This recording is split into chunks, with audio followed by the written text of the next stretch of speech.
Here we go. Economic Choices, Chapter 1, Section 2. We will be talking about some of the factors of production right here.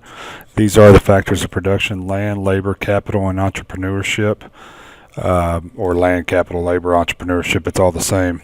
Make sure you know that land includes the gifts of nature or natural resources not created by human effort. So anything on that land not created by humans is considered part of the factors of production. Now you got to understand, factors of production are everything that is needed for any kind of production to begin, any kind of new manufacturing, any kind of new, businesses, whatever it might be.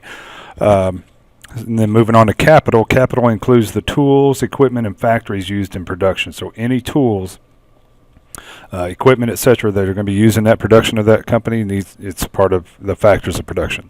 Labor, we all know what labor is. It also includes, abilities and efforts. Entrepreneurs, that's fairly new added to it, but they are the individuals who start that business or bring that product to the market.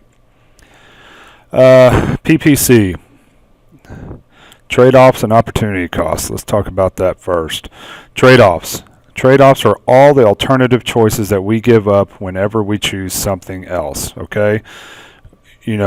So when we're choosing one course of action over other things, that is the trade-off. We are giving, we give up something, okay? An example, going to the movies over dinner. You're going to go to the movies over dinner, so you gave up going to dinner to get to the movies. Don't worry about that. I don't know why the heck I put that on there. Opportunity costs. All right, most desirable alternative given up as a result of a decision. So there still are some different things here. One's a trade-off, one's an opportunity cost. So the opportunity cost is going to college versus getting a job, okay? So what's your opportunity cost on that? You're losing the possibility of a job because you're going to college. Flour to make bread versus flour to make a cake. That's two different types of flour, so you need flour to make bread. You decide to make bread, you need to get your opportunity cost is the flour that is going to make the cake. Every opportunity, there's always opportunity cost no matter what you buy. And you may not even know it, but there is. Remember, there's no such thing as a free lunch. PPC, okay? From here on out, I'll be naming it PPC, so make sure that you get that down, that you understand that. I'm not going to type it out each time or, say it each time, so we got to know that right now. It is a model that shows other ways an economy can use its scarce resources. So there's some possibility of production. We don't know what it is, but there's something that we can do to take a resource and make it, and produce something else. Okay, it describes the frontier of economic growth, the very edge of all economic growth, and you'll see what I'm talking about here in a second. It also shows this on a graph. It shows the total range of economic output at any given point in time. Okay, it also shows scarcity. It shows trade-offs. It shows opportunity cost. It shows efficiency, how efficient is our business. And here's what the frontier can do. It can expand because of population growth or introduction of new technology, all those different things, and it can shrink because of unemployment or some other factor that we don't know about. Let's see, the next thing that we got is 4 key assumptions. Only 2 goods can be produced. When we're talking about possibility or production possibilities, only 2 goods can be produced, like guns and butter, all right, whatever it might be. Okay, full employment of resources, or there's another assumption. That means you have full maximum employees. Fixed resources, ceteris paribus. Everything is fixed. Your resources are fixed. When we do this, we just are assuming that we're not going to get more land. We're not going to get more oil. We're not going to get anything else that's going to help our company. And also we have fixed technology. Everything is fixed. There's no new technology being introduced. So remember, we're talking about production here and the possibilities of it. So here's a table, and we'll see here in a minute what I mean. So you look at how many bikes we are producing. We are producing 14, and look at column A. We are producing 14 bikes. How many computers are we producing? 0. Go all the way to column E. You are producing 0 bikes, and you're producing 8 computers when you produce 0 bikes. So this company is deciding, do we need to make more bikes or do we need to make more computers? If you look at C, that's almost, even, and ideally, for this company, they need to make 5 bikes and 5 computers. That will even everything out. Well, as close to it as possible. So each point on here, 14, 0, 12, 2, 9, 4, 5, 6, 0, 8, each point on here represents a specific combination of goods that can be produced given full employment of all these resources. Okay, remember we're assuming that these resources are fixed. Okay, now how we're going to graph it? Now we're going to graph it. We will graph this probably tomorrow. I'm not sure, but hang on. But I'll show you right here. So we got bikes and we got computers. We got the X, we got the Y axis. X is bikes, Y is computers. So 0 is right there and it goes all the way up. Now remember, we're talking about how many to produce. So at 14, which is point A, remember that right here. All right, so at 14 bikes, we're producing 0 computers. At 12 bikes, we're producing 2 computers. And that's roughly about 8. At 8 bikes, we're producing 4 computers. At, I don't know, I think that's 4. Whatever. 4, it's close enough. Actually, it's about 5. At 5 bikes, we're producing 6 computers. And at 0 bikes, we are producing 8 computers. So you got 5 points, A, B, C, and D, and E. And that's how you draw it right there.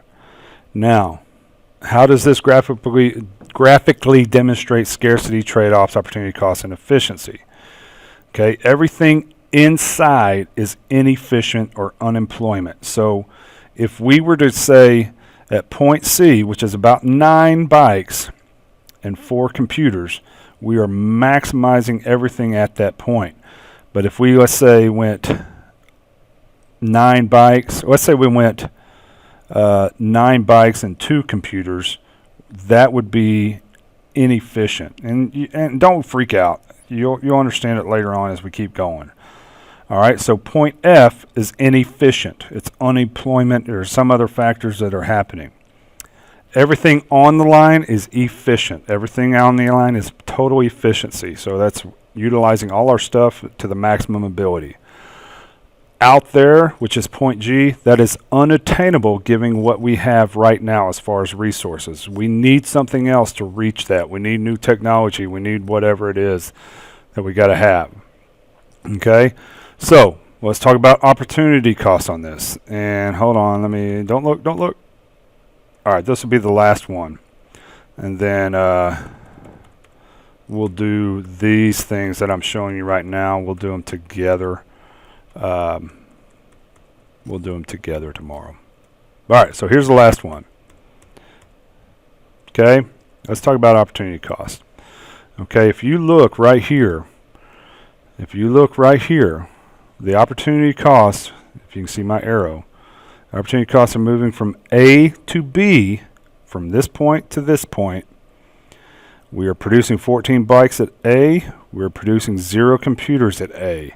But when we move to point B, we are producing 12 bikes and 2 computers. So, how many bikes did we lose? We lost 2 bikes, and we gained 2 computers. So, something cost us to get those 2 computers. What cost us? What was our opportunity cost to get those 2 computers? It is 2 bikes, okay? And like I said, we're going to go over this together, so don't freak out.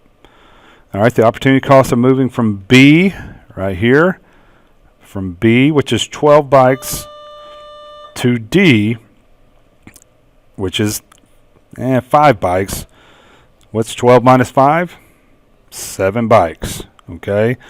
That's the bell, so I'm trying to hurry. The opportunity cost of moving from D, right here, back to B. Now we're going opposite. So we started D. What do we have? We have 6 computers, but we're going backwards. So we end up at B with 2 computers and 12 bikes. So what did it cost us? 4 computers. Hopefully you're seeing this. The opportunity cost for moving from F to C. Now think about this. What did I say earlier about F? It's inefficient or inefficient, and there may be unemployment there or something. So moving from F to C is 0 computers, okay? Because F, if you look right here, F is at 4 computers, okay? But we went to C. And don't freak out. Just bear with me. So we're still at how many computers? We're still at 4 computers, so we didn't lose anything right there. Because we're not, if you look at point F, we're really not looking at bicycles necessarily. We're gaining bicycles if we go from F to C, but we're really not even losing anything. We're gaining, but we're not losing. Point G, we know what point G is. It's unattainable unless we increase our resources, technology, or productivity, or trade. Okay? Like I said, we'll do some more of these together. Be ready tomorrow for the quiz.